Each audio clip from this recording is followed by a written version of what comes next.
It's Monday, a new week and a fresh start. I'm Diane Southard, and welcome to Monday Minutes, your quick dose of inspiration and reflection.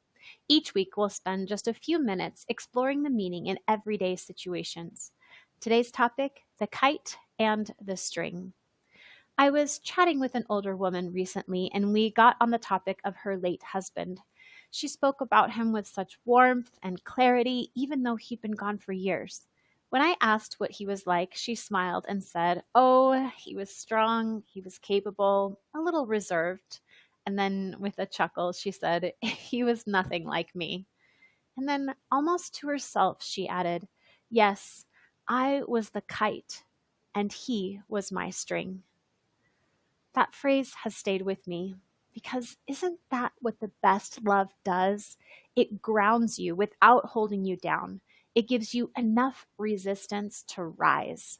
It offers both safety and freedom in just the right measure.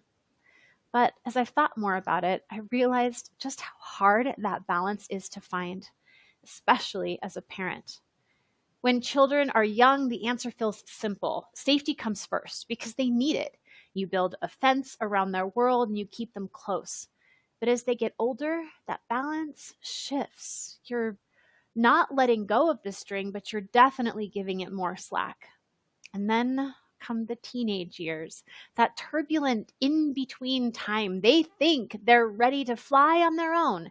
And sometimes they are, but sometimes they crash hard.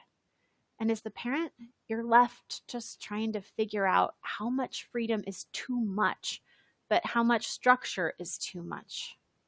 For me, at least, it's messy.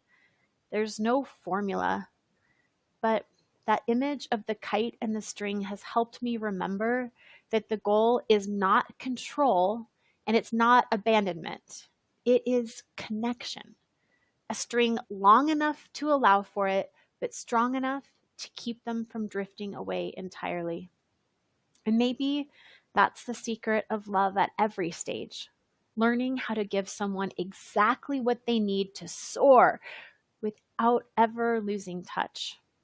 I'm going to strive for that balance in my relationships this week. Will you? Thanks for spending this minute with me. If you want to get weekly inspiration to your inbox, use the link below to sign up for our Monday Minute newsletter. And let's make this week count, 1 minute at a time.